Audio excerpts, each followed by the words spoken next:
Hello everyone and welcome back to another Dev and Design panel. This one, all about X-Wing, Battle of Yavin and beyond.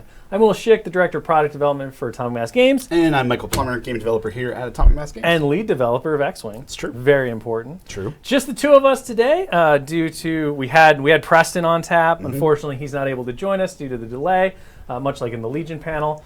And so it's just going to be us. Yep. We're going to be basically diving into all the cool stuff that's coming out for X-Wing. We're going to be talking about the development, what to expect. We're going to be looking pretty far forward into the next year.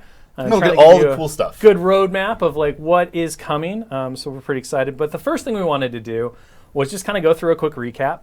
I'm sure everyone watching has been kind of with us since last Ministravaganza. Of course, a lot has developed and changed. We talked about our commitment to diving in, really getting into the game mechanics, into X-Wing, and becoming good stewards to take it forward and do the things that we felt needed to happen in order to make sure that the game not only survived, but continued to thrive and had the potential to grow and move forward into the future. And with that, X-Wing 2.5, as we kind of termed it, came about. That turned from what was supposed to be kind of like a simple week-long process into something that was far more in-depth. Mm-hmm. We spent a lot of our time really like getting our hands deep into the guts of X-Wing, talking about all of the things we're going to discuss in this panel, and where we kind of wanted things to shake out, where we thought we could make all of those goals of thrive, improving, growth happen. One of the most exciting things I think was scenarios. Oh yeah, it's been a big year for X-Wing. The game has changed quite a bit. The core is still there, and it still plays like X-Wing, but there's a lot of new bits and bobs to think about, new strategies. It's been really exciting. Exciting, yes, that's the word. It's been super exciting.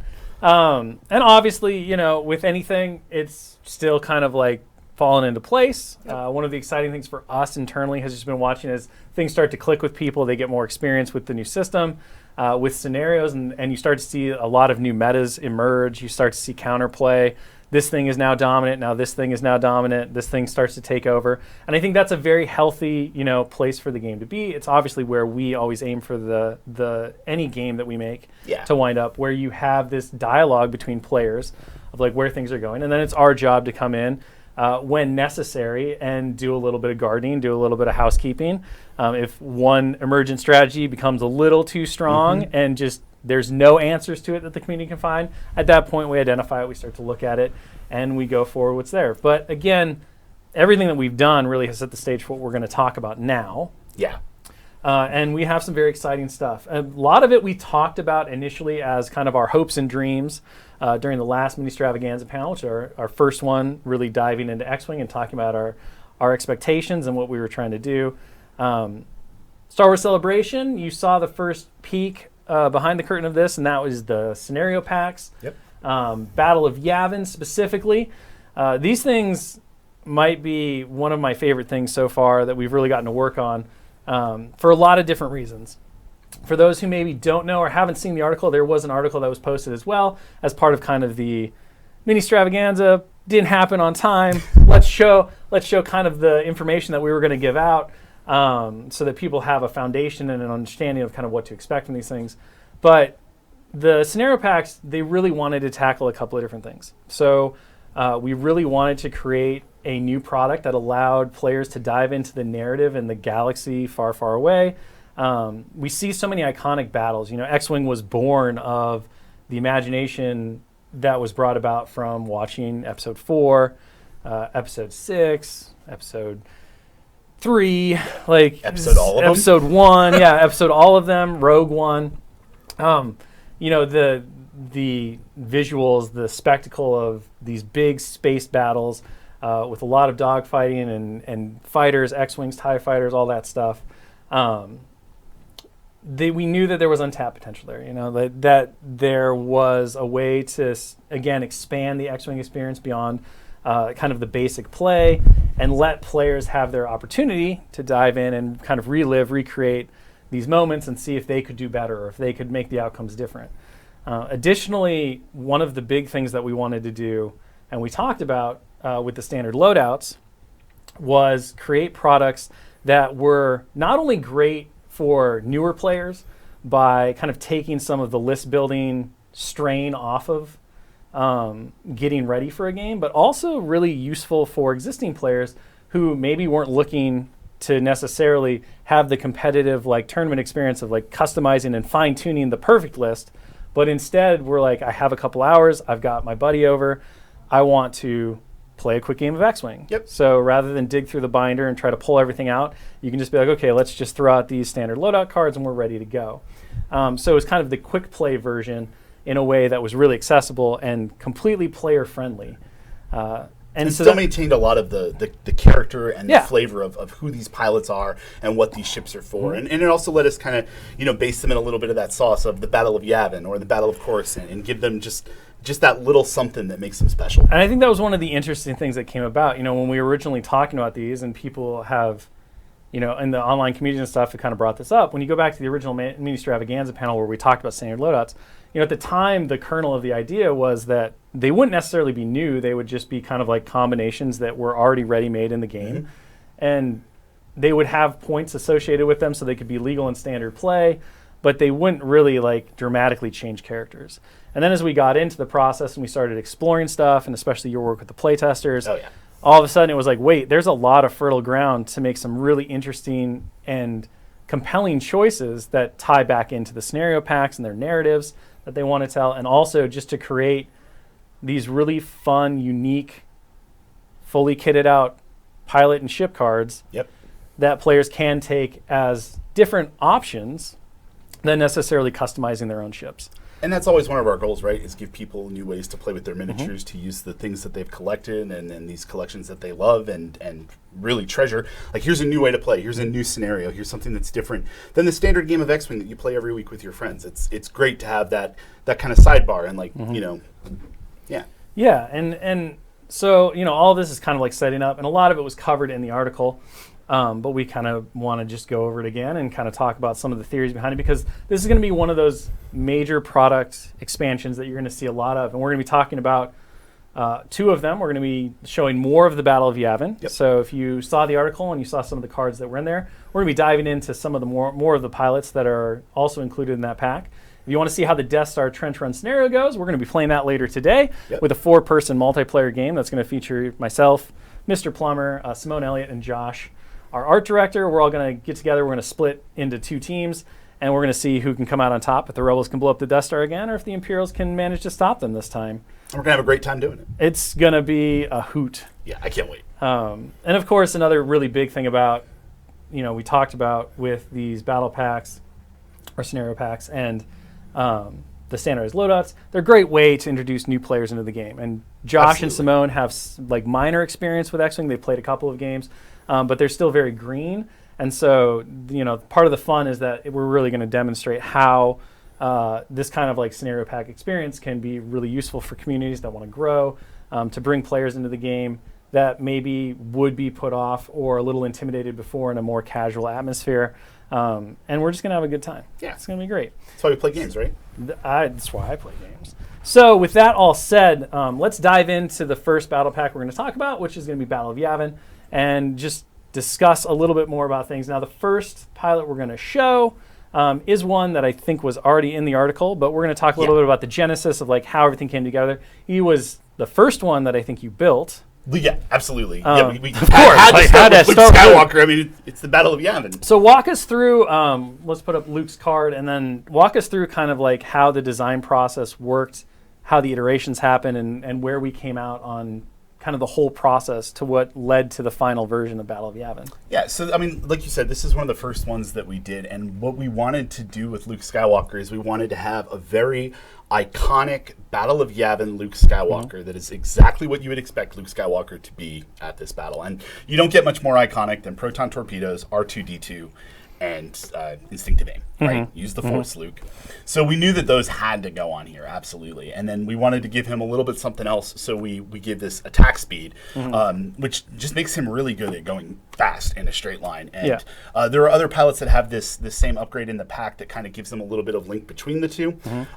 We left his pilot ability as it stands. Yeah. But the other really interesting thing about these Battle of Yavin Rebel pilots is this Hope ship ability that you see, which is, it's kind of a twist on the Hopeful upgrade. And all of the non-YT 1300 ships have Hope. Because this is the Rebels' most desperate hour. They need to destroy the Death Star or it's all over. This is it. So that's all they really have on their side is Hope and some proton torpedoes.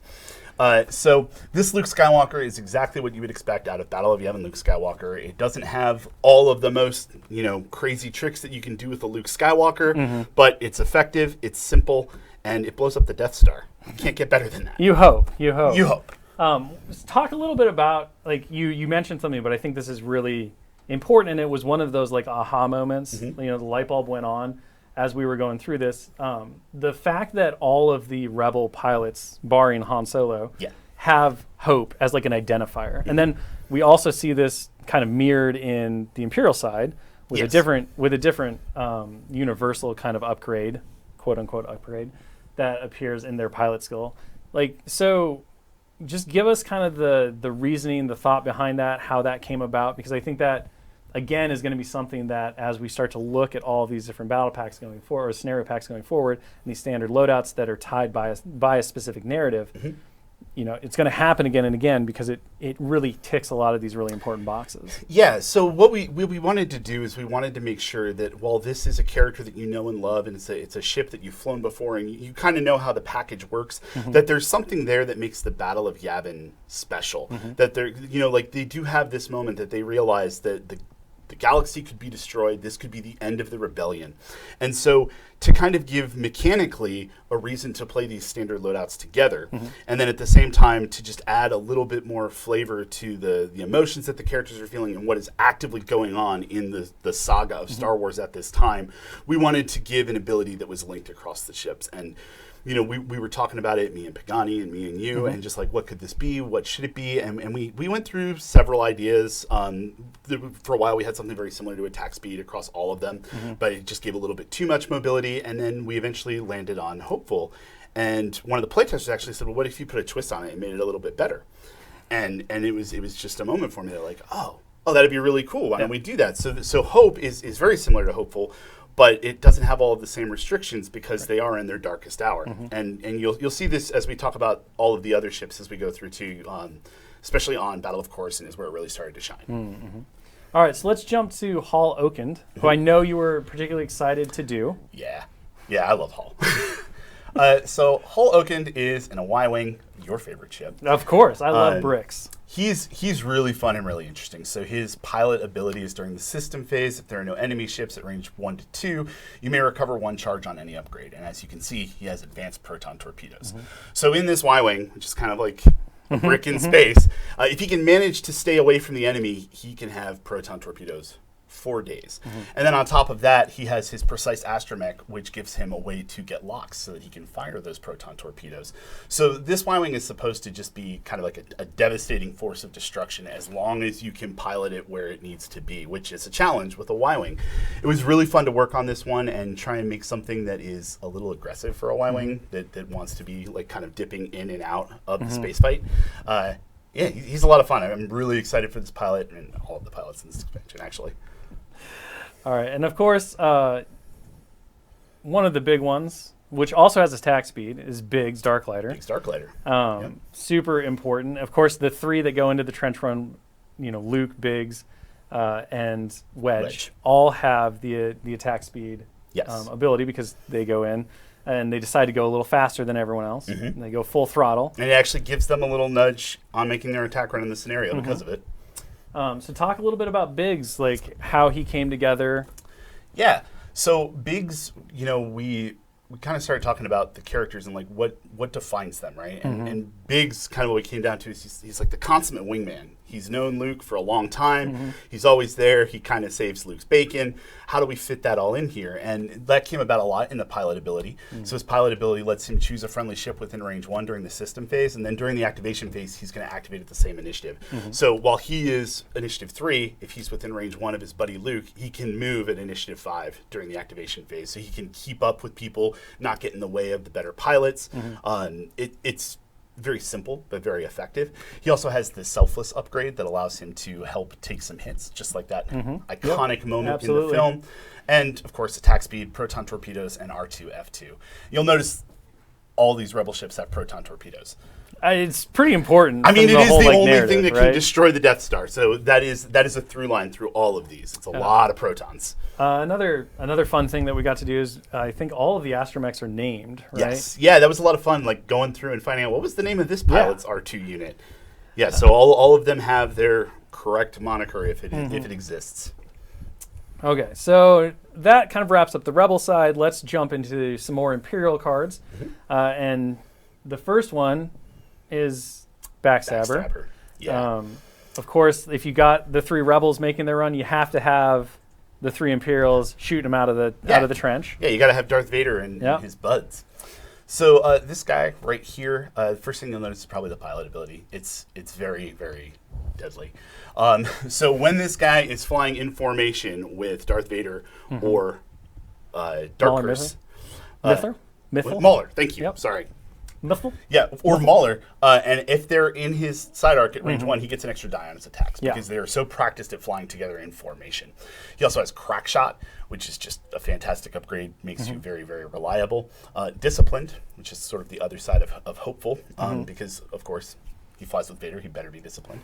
And Afterburners, which just gives him more mobility, helps him keep up with Vader and all of the others. And Disciplined is kind of, like you said, it's the mirror of Hopeful, so like it appears just consistently throughout. You see it a lot. It's not on all of the ships, but because there are some where it just doesn't fit. Right. All right, well, let's look at some of the maybe controversial initially. People were a little confused as to why. You might see some TIE Interceptors. For those who didn't read the article, just to kind of go over the TIE Interceptors, we do know that TIE Interceptors were around in a prototype form. During the Battle of Yavin, a lot of the media has expanded on the idea that there was an Imperial fleet nearby the Death Star. One of the most recent comic runs actually has a really great Star Destroyer that was damaged during it. It becomes kind of the central flagship for the action that happens in it. So one of the big things for us was, as we were talking, you get a lot of great mix of Rebel ships just from the movie itself. But you really only see Darth Vader and TIE fighters, so you got one TIE Advance, you got a bunch of TIE fighters. We talked a little bit about the idea that maybe there were more TIE Advances at the battle, but during conversations with LFL and kind of like discussing like what we could do, what made sense from a story perspective, and then what would be most compelling from just a player perspective, we really landed on the idea that prototype interceptors were kind of like the neatest thing. They were the thing that all of the conspiracy lines drew towards the center, that they were there. We know that they existed. So let's kind of expand the movie, the scene, go between the scenes is a classic phrase that we often use with LFL, right? Like, did it happen between the scenes? That's, we know a lot does. And so we dove into the idea of these prototype interceptors, and it was really neat because not only did we get to explore the Interceptor, which is one of my favorite ships on the Imperial side, it also just let us kind of like go a little nuts with them because they're prototypes. Yeah, it was really exciting when you told me this concept, just the idea that we could mess with the ship and the kind of things it does, the kind of upgrades it has. Like, do these have tech upgrades? Like, what do they look like? They were really, really interesting. So let's look at Sigma 4. In the article, you can see Iden and I think another Sigma. Go to the article. Yes, go to There's the article. Another one in there. I'm pretty sure there were 2 interceptors that were shown. So we're going to show you 2 more, which is Sigma 4. Yep, we have Sigma 4 here. So it has sensitive controls, so you can set barrel roll or boost action during the system phase, and that ties in really well with his pilot ability, which is after you perform a boost action, you may spend a barrel roll action, you can spend a charge to perform a boost action. He's got 2 non-recurring charges, so you can do that twice per game. It's just a nice little extra bit of mobility and placement for yourself, which of course interceptors really want because they're not. I mean, they're pretty fragile, right? They have a lot of agility, but if they get hit, they're going to pop like a grape. Again, you have a space grape. You have disciplined here, which is a nice through line with all of the other ships that have disciplined throughout these. You get a lot of use out of it. And then primed thrusters here. So while you have 2 or fewer stress tokens, you can perform barrel roll and boost actions even while stressed. So this ship in particular, he's just spinning donuts all around the Death Star. This guy can get his repositions. He's going to be where he wants to be most of the time. And then the last interceptor is Sigma 7. Sigma 7 might be my favorite interceptor in here. We just appreciate the art. I mean, this is part of why, right? Super, Like, it's super awesome. cool. I love it. So here we have Sigma 7. He has a targeting computer, fire control system, and marksmanship.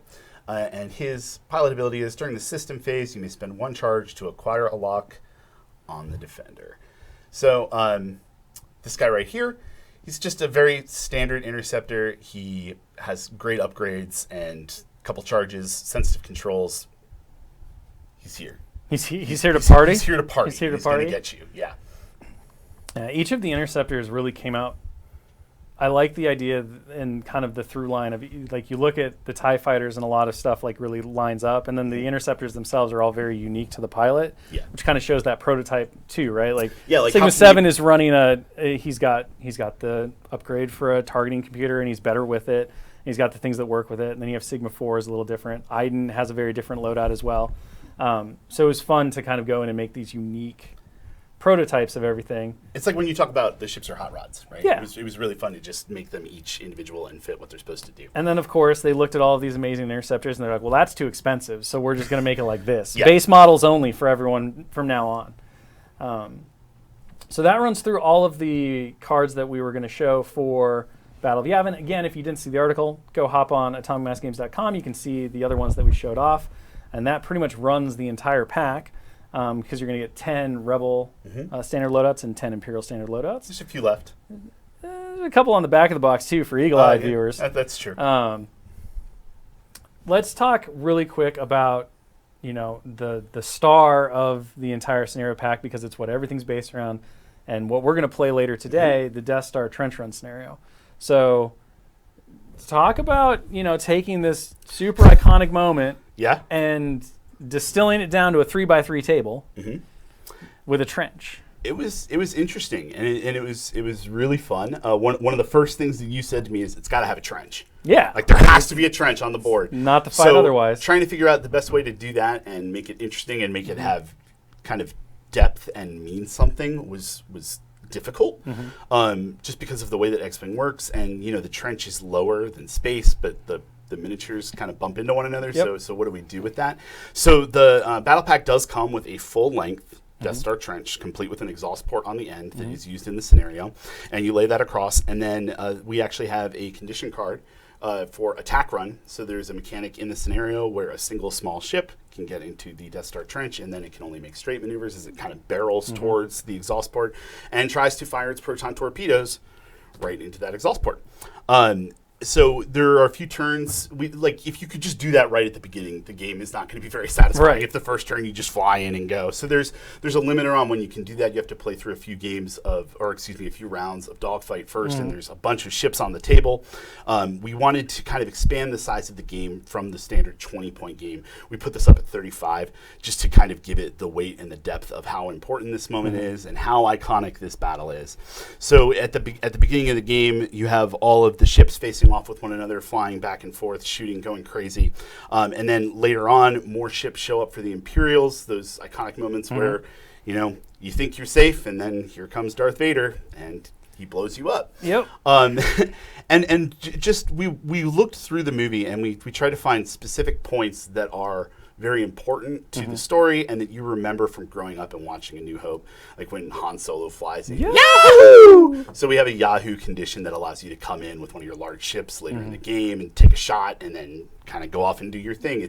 It's very exciting. It's very fun. It still maintains a lot of the standard X-Wing, like flying at each other, shooting experience, and then this extra layer of like the actual mission that you need to do, because the Rebel player can fly as well as they want, and they can blow up every Imperial ship, but if they don't blow up the Death Star, they lose. And there is a time limit on the scenario, which we'll talk about as well, so you can't eliminate all of the Imperials and then just fly and then try to fly in and do it, unless you're really, really efficient.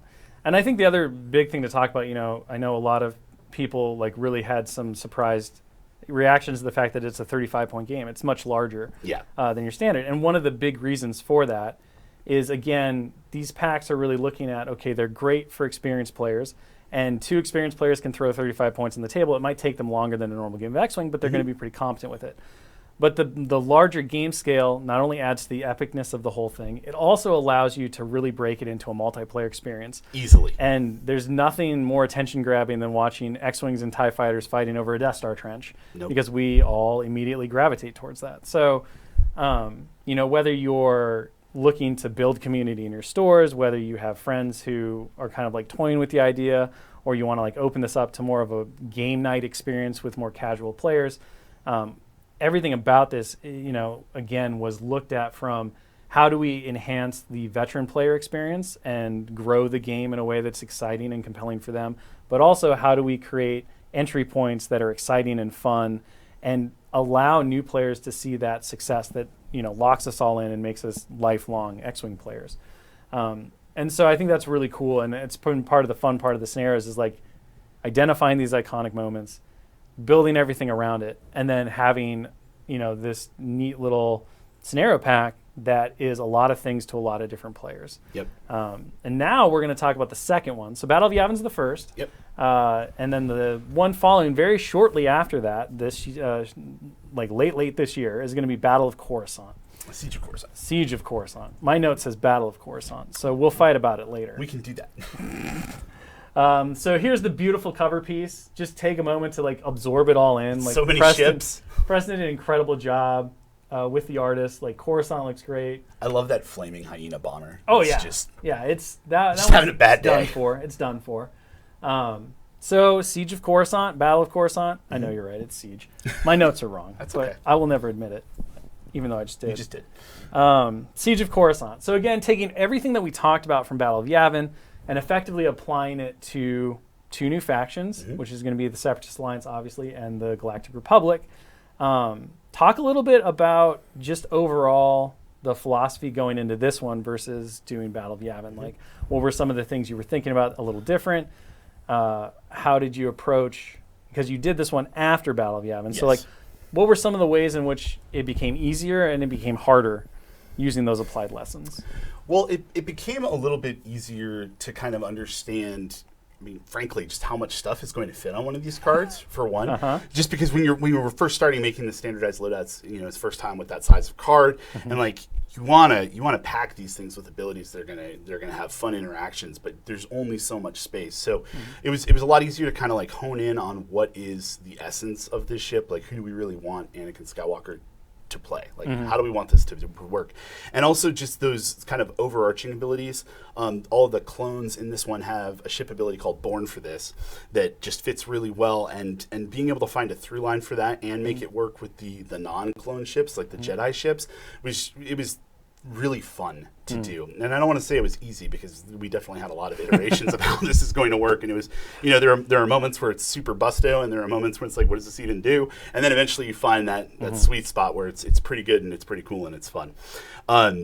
We also had an easier time just with the scenario, because making one of these more larger scale kind of sprawling scenarios of a famous battle, having done Battle of Yavin and having some experience with, well, what needs to happen for it to still feel like X-Wing, what can we do that's going to be different, and like what are some mechanics that we can play with that are going to be satisfying to use but also work within the framework of X-Wing itself.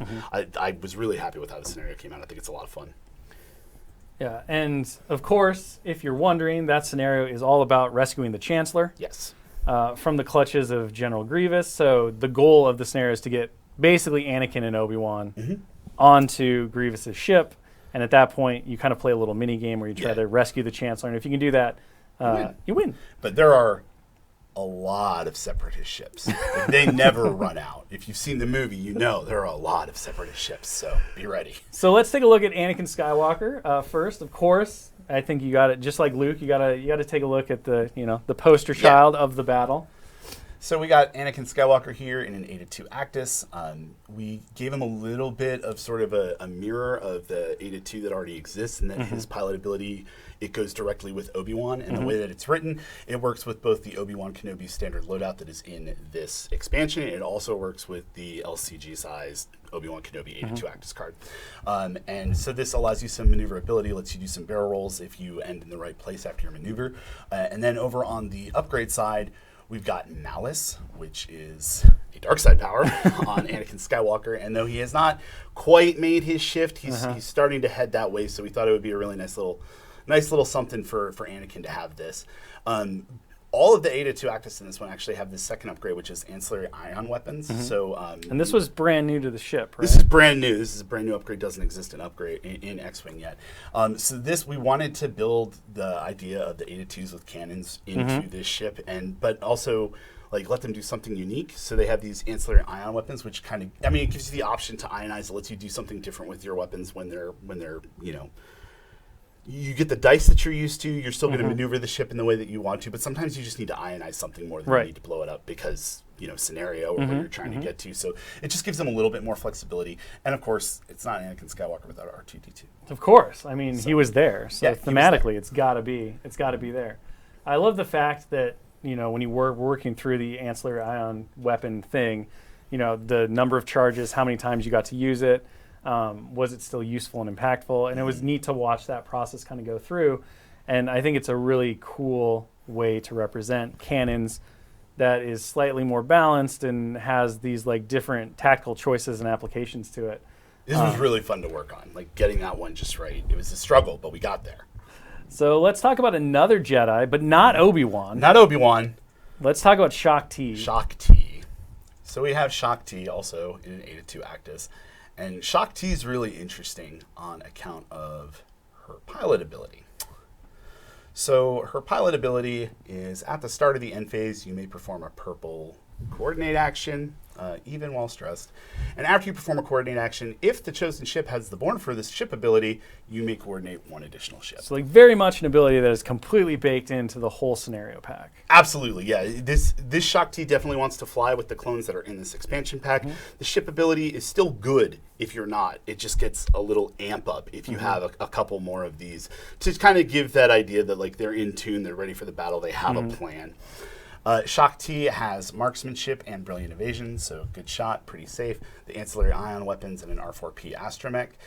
Very simple ship. Like there's not a lot of crazy going on here, but coordinates are always good. Yeah. And being able to coordinate two ships is very good. Very good. And to kind of like talk a little bit about this, because it's going to come up again when we show, spoiler alert, the Dooku, who is also included in this pack. Once again, similar to the interceptors, right? We know that what we see in the movie is kind of the later stages of the siege. Yes. But we don't see kind of the initial like foray. There is media that kind of covers it. You know, there was a great, before Clone Wars animated, there was another Clone Wars animated that kind of covered some of this stuff. And so, you know, Shaak Ti's inclusion, Dooku showing up in the Sith Infiltrator, as we'll see. These things kind of are between the scenes as well. So while we don't see them in the movie necessarily flying, you know, during the battle, we can safely assume, and talking with LFL, it seems pretty, you know, locked in that it is very likely that at some point they were around, they were fighting. And so it's another fun way to kind of expand what we know from the movie that we've seen. And so that kind of like sets up some of the pilots that you'll see, and you'll be like, I don't remember them in the movie scene. And it's like, yep, because, you know, it's taking a broader view than just the action that we see directly at the start of episode 3. Axe. So let's look at some Born for this clones. Let's look at these clones. So we've got Axe here in a V19. Torrent. So here you can finally see what Born for this does, which is while another friendly ship at range 0 to 2 defends, if you are not stressed, it may spend your focus and evade tokens as if that ship had them. If it does, you gain 1 strain token. Oh, excuse me, if you're not strained. It's a little hard to read the screen from here, apologies. So basically these clones get to share their green tokens with one another as long as they're staying pretty close to one another and doing the thing that clones do, which is fighting together. They are literally born for this, bred for war. So just that extra ability to kind of pass tokens around and like use the evade on this ship that really needs it and like do I save that focus for later, or do I spend it on this ship now? That ship might need it later. It creates really interesting choices that you can make. It allows you to kind of brick up if you want to and supercharge one fighter, or you can spend them in a pinch. It creates a lot of really interesting choice, especially across all of the different ships that are here. This ship in particular also has a pilot ability that deals with Born for this, so Axe is just particularly good at fighting with his brothers. He has Deadeye Shot and Barrage Rockets. Barrage Rockets are always great on a V-19. It's just a very solid ship. Mm-hmm. All right, let's take a look now at the Separatist side. Yes. And of course, the first one, which we prepped you for, there is Count Dooku. It's an amazing little art piece that Preston and the artist worked up. This is obviously not Coruscant. This is actually Dathomir. Yeah. But, you know, we can assume that at some point he probably took a Sith infiltrator to Dathomir. It's just a beautiful magenta. I love magentas. They're so good. I want to paint a Sith infiltrator just like this with the magenta hues. It's going to be beautiful. I'm into that. I know. So beautiful. All right, let's take a look at the pilot card, though. This one's fun. So if you're familiar with Count Dooku Crew, his ship ability or his pilot ability is going to look very familiar, which is devastating and very, very strong and very fun. Really fun to fly the ship around with that.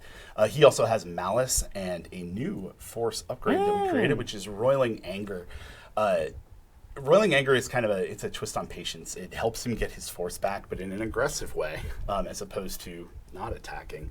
So it kind of helps him to stay relevant and keep his Force up, because he's going to want to be spending it as he goes around. And of course, he's flying Scimitar, so he has his cloak action on the bar. And avid viewers will notice this Dooku is Initiative 5, which is a lot higher than Dooku currently is.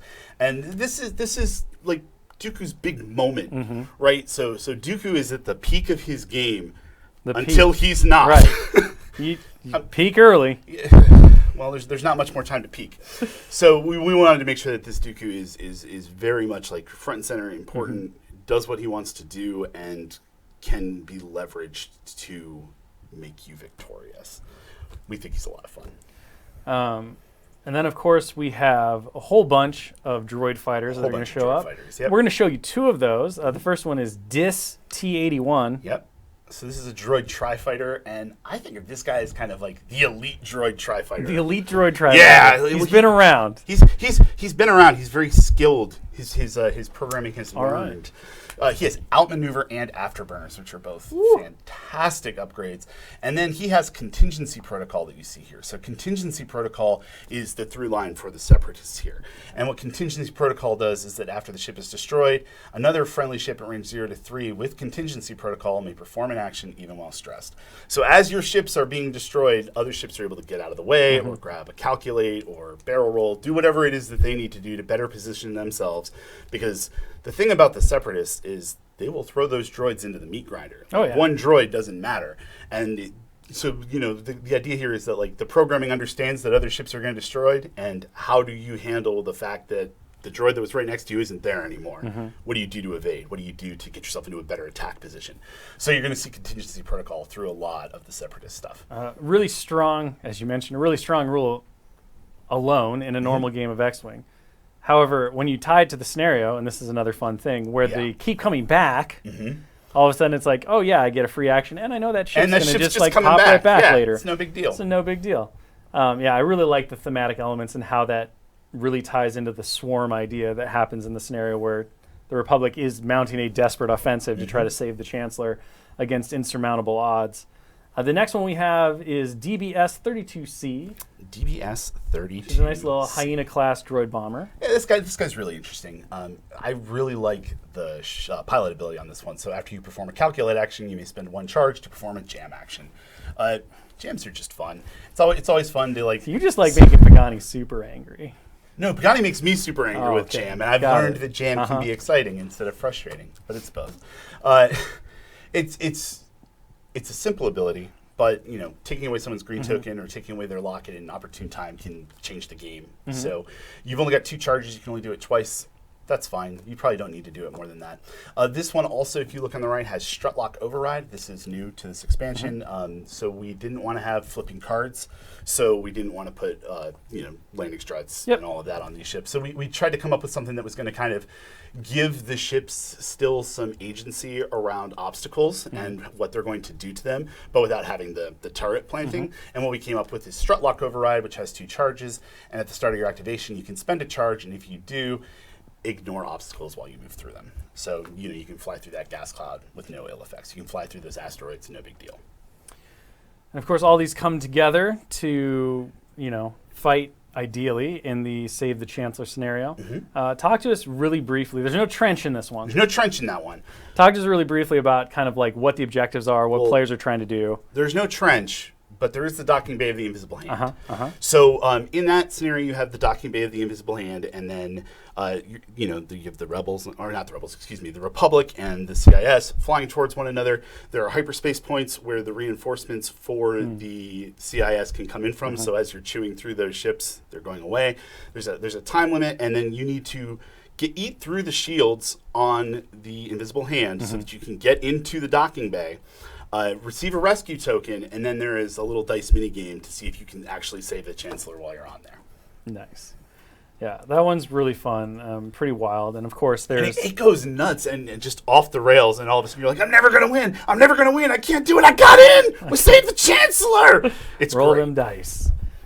One of the things I think players will notice as they start to look, like the exciting climactic moments in the movies are typically when the odds are super stacked against the heroes, and the scenarios do not pull their punches. Like blowing up the Death Star, really hard to do. It should feel like a 1,000,000-to-1 shot.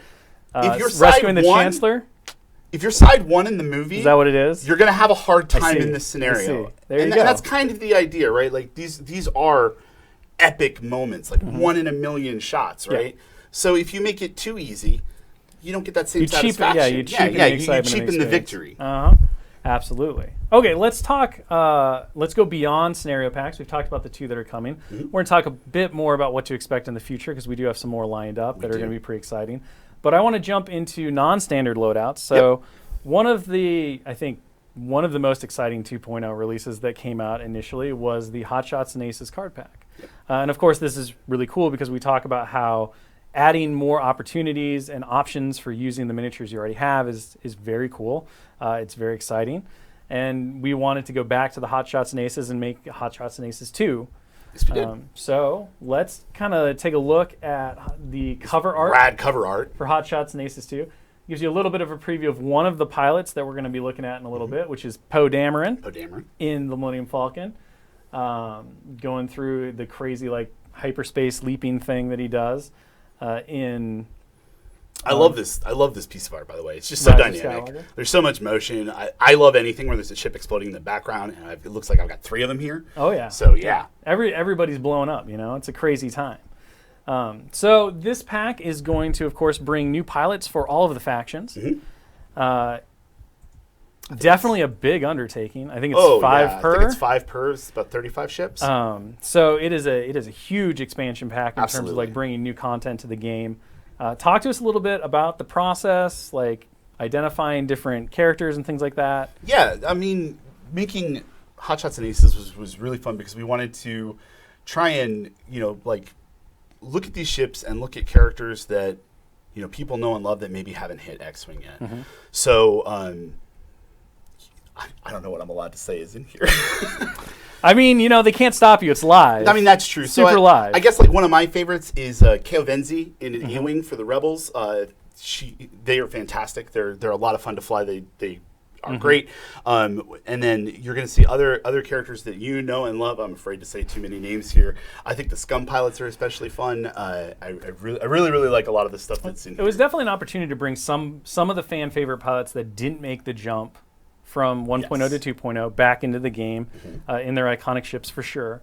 And then also to introduce new pilots. There was one really unique opportunity because as we were doing the Scum and villainy stuff, we wound up kind of short a pilot that we needed for the Fang Fighter. We did. And LFL and all of their grace and benevolence was just just make one up. Yeah. So you, sir, That was a dream come true. got to I got love to a name Fang fighter. got to name a Fang I got fighter to name a pilot, Fang which fighter. is your It's favorite true. ship That's of all correct. time. Yeah, it was a nice little surprise. And for me, just not gonna lie. because we love pandering to you, sir, Oh, thank you. we're going to show that. Yeah. We're going to show that ship right now. So this is Torfun, and he is literally flying through another ship that he has destroyed. This art is rad. It is very cool. Let's go ahead and take a look at the ship card. And what's actually really cool about the art is it very much ties in with what the pilot ability here does. This is after you perform an attack. If the defender was destroyed, you may perform an action even while stressed. Then you may gain 2 strain tokens to perform a bonus attack. So this guy's subtitle is Direct Pressure. He is aggressive. He wants to get in there, finish something off, and then maybe do a barrel roll and shoot someone else. He loses a lot of his defenses when he does that, but an extra attack is an extra attack, and if you can pump out more firepower, that's usually a good thing. You don't want to do this if he's damaged, because he's only going to have 1 agility, but that's what you do. Sometimes you do, you know. Sometimes. I mean, Blaze of Glory. I make Blaze terrible decisions. of Glory. Okay, so that was one for the Scum. Let's go ahead and let's see our boy Poe in the Millennium Falcon. Yep. Poe Dameron in the customized YT-1300. So again, a lot of the inspiration for this Poe came from that opening sequence in Rise of Skywalker, where he's trying to evade the First Order, and they're doing the hyperspace skipping and all of that. All kinds of crazy flying. The cover art definitely pulled from it. This piece of gorgeous green art pulled from it. Nutty to do in game rules, I feel like. I feel like this was something else. He's interesting. So here we have Poe Dameron, a difficult man. He's nothing but difficult. Nothing but. So this is before you execute a maneuver, you may spend 1 charge. If you do, ignore obstacles during that maneuver. After you fully execute a maneuver, you may spend 2 charges to perform a white boost action or a red barrel roll action. Then if you performed a red barrel roll action, expose 1 damage card if able. So this tearing that poor ship apart, just pushing it to the limit, and just like the idea that, I mean, this is an old ratty customized YT-1300, and if you push it too hard, parts fall off. So you know it's a little bit of balancing, because barrel rolls on a YT-1300 are not something that it can normally do. Yeah. But letting Poe do it is very fun for Poe, who is one of the best starfighter pilots in the galaxy, right? Like he's crazy good at it. So we wanted to kind of give him some of that flair and that flavor, and like let you have that audacious Poe Dameron moment where he's barrel rolling in a YT-1300, and everyone's just going, "What?" Just parts falling off. Like, that satellite dish. Just little jalopy. It's all right. It's all right. And then we have one more to show. This is a First Order pilot. First Order in a TIE SC bomber. Jewel Gergerod. I love this art. The art is very cool. And I think we have the rules for him. We as well. do. So this one is Initiative 4. After you perform a boost action, you may spend 1 charge to remove 1 non-lock red or orange token, which when tied with the pursuit thrusters during a system phase, you may perform a boost action. It's fantastic. If you are already stressed, you can perform that system phase boost, spend a charge, get rid of that stress, do whatever maneuver you want. No problem. Still have another action coming. Again, very, very simple ability, but powerful. I think the ship's a lot of fun. Another bomber. I mean, anytime we can get a Gergerod back in the game, I'm all for it. Yep. You know? It's a long lineage. Okay, so that kind of wraps up our Hot Shots and Aces thing. Tony just totally like jumped ahead, but it's fine. That's fine. It's fine. It's fine. They don't know what they saw. It's a little tease of our tease of the future. The first thing, like before we go into that poorly spoiled Tony, poorly spoiled surprise, let's talk a little bit about organized play. Yeah. So if you were with us for opening ceremonies, you know that Simone talked a little bit about our big plans, and kind of we've established a great relationship with Adepticon. Adepticon 2023 is going to be where all of the Star Wars miniatures games worlds will occur.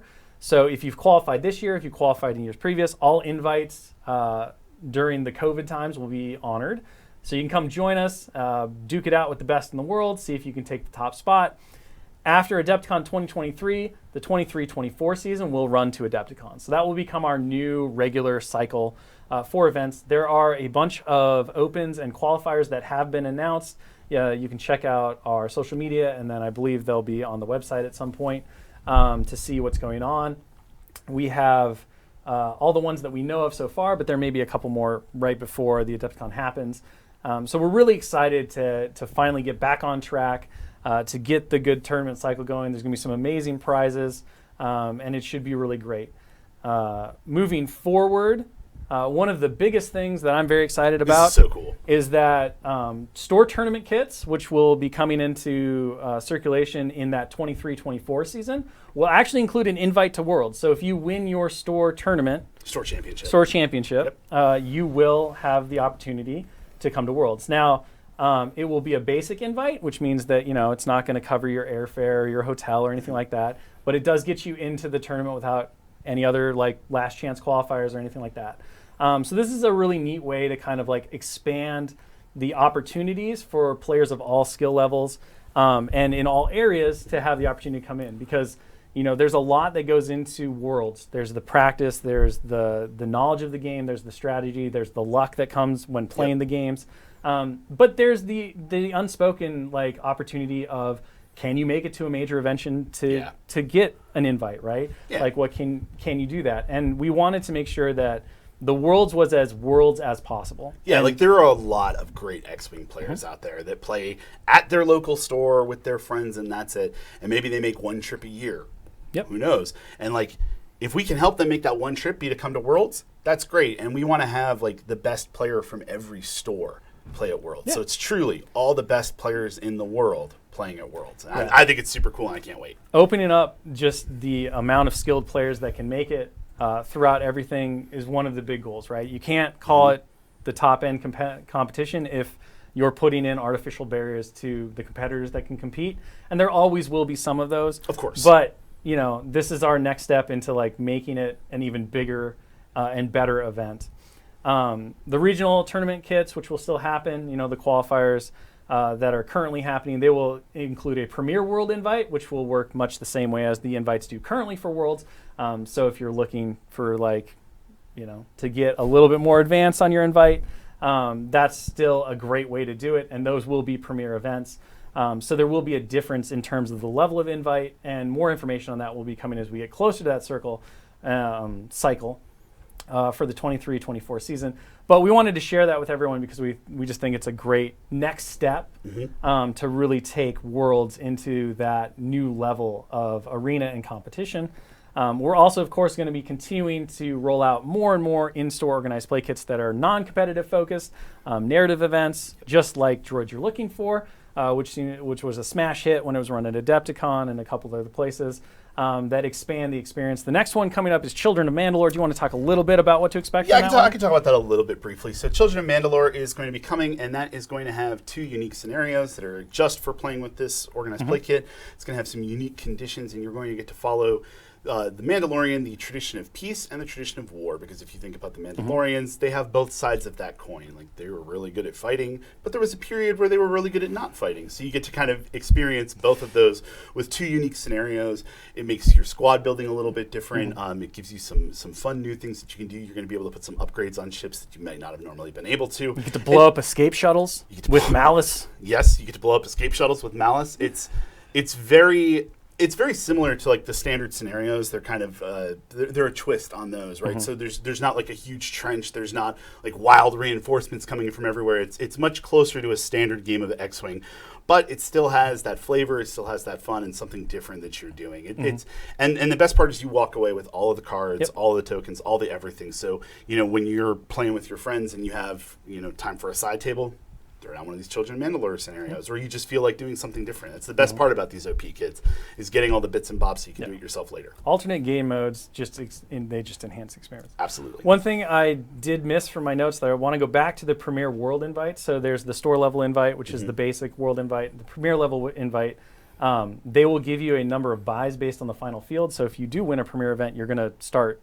further up in the bracket than you would otherwise. So again, there is that recognition of, typically when you go to a regional, you're playing against a stronger field because you're bringing in the best or players from all over the place.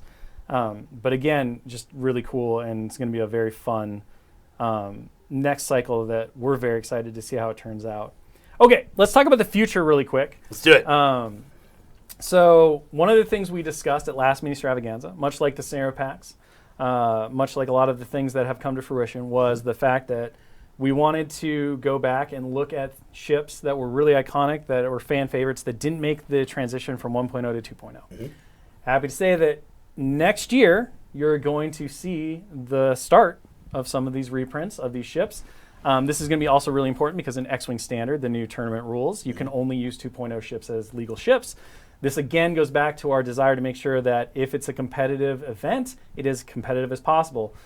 Just because you played back when a ship was available that is no longer available, that shouldn't be an edge that you get to exercise over a newer player, right? So bringing these ships back is twofold. It brings them back into players' hands who started after the ship became unavailable. It also makes sure it allows them to come back into Standard. So it's a big push for us.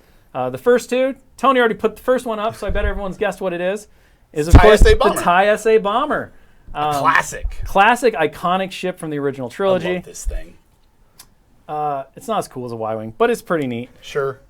Just throwing that out there. So this ship will be coming back in a reprint in 2.0. And all of these new 2.0 ships are actually going to include new standard loadout cards. So in addition to the standard ship and pilot cards, all the upgrade cards that allow you to build everything like normal, new products are going to include standard loadouts. They will give you new options potentially. They will kind of build things out. I know you've been having a lot of fun just knocking these things out. And I'm excited to see the mix and matching that players will do between standard loadouts, customization loadouts, all those things. The bombers are really cool. The bombers are really cool. And of course, another ship making its grand debut back next year. I'm excited about this one. Yeah, the Donut of Death, the YT 2400. Dash Rendar is screaming back into X-Wing.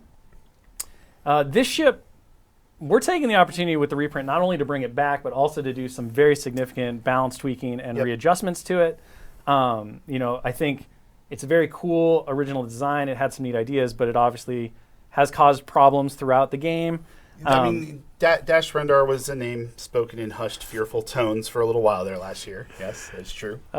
So you will see that this ship will not only just be a straight reprint, it will also have evolved and changed actual game rules, and that will mean that the Dash Rendar of old will disappear, and he will have his final farewell into the darkness. He'll hang out. He'll chill and extend it. Into the darkness.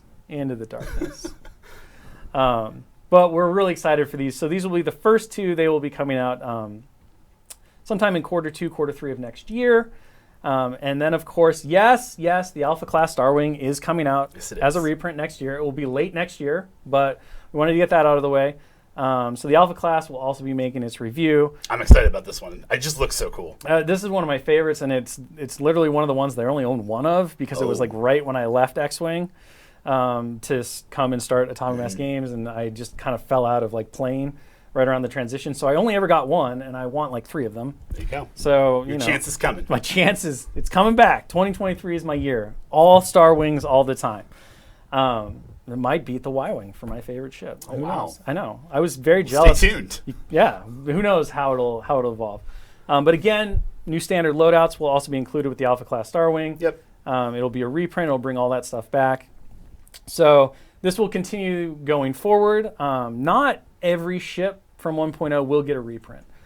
There are lots of considerations that go into which ones we choose. We're trying to identify at first the most important and critical ones, kind of the fan favorites, the ones that are really kind of missing from factions, and then we'll move forward from there.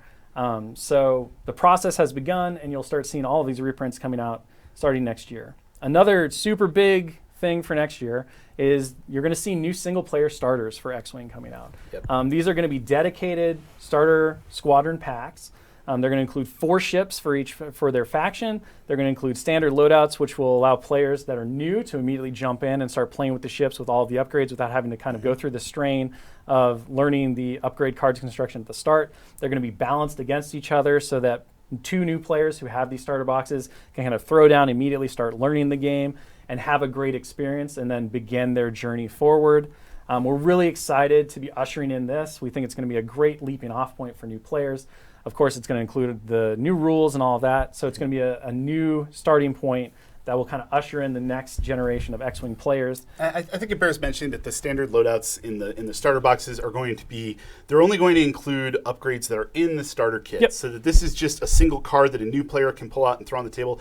there's not going to be a lot of new and exciting stuff on these standard loadouts. These are really just to make starting to play the game be easy. And then you can take that standard loadout and pull the same upgrade cards from your new collection and tweak your loadout as you start to build the ships yourselves. So don't get too excited about standard loadouts in the starter box. And again, this product, more than any other thing that we've talked about, is specifically designed for new players getting into the game. So it's not going to include any brand new upgrade cards that you've never seen before. It's not going to include new pilot cards that you've never seen before. It is the new starter. So if you have friends, you have a community that's looking to grow, when these come out mid next year, these are going to be great jumping off points for those players to be able to jump right into a single faction, start playing right away, and have a really great foundation for their X-Wing squadrons to build out from. And of course, we're going to have more scenario packs coming. Yep. We've mentioned a couple of times now, there's a big 40th anniversary. That would be Return of the Jedi's 40th anniversary next year. So of course, we had to do the scenario Battle of Endor. Yeah. You're going to get your chance to try to blow up a Super Star Destroyer. That will be the scenario on that one, and you're going to see a lot of new Rebel and Imperial pilots. We have plans for even more scenario packs going forward into the future. We've got the Battle of Starkiller Base. We've got the Battle of Jakku. Like, the possibilities really just continue to go, and we're really excited to explore more of this space, bring more of those iconic moments into X-Wing, and also use it as a template to kind of bring forward new and interesting pilot options for the ships that already exist, and plenty more to come. So, we've just kind of scratched the surface of where we're going with X-Wing. We're out of time by a minute, but whatever. I don't even care. We're just going to keep going because we're done now. That was a quick hour. It's like over. But yes, so the future is really bright. We're very excited with where we're going. We have plans really stretching out the next 5 years, and more stuff as we continue to work with LFL and see all of the cool things that are coming. It's going to be a good time. So thank you very much for joining us. We hope you're as excited as we are for all of the new content coming forward, and we will catch you at the game stream, which will be happening soon, 4 o'clock. Tony's got four fingers up. I bet that means 4 o'clock. So join us at 4 o'clock. Let's see if the Rebels can pull off a 1 in a million shot. We're going to do our best. And destroy the Death Star against the stiff, fearsome resistance of one Will Schick and Simone Elliott. Oh, no. And their Imperials. All right, thank you very much for joining us, guys. Have a wonderful time. We will see you folks all in the next one. Goodbye.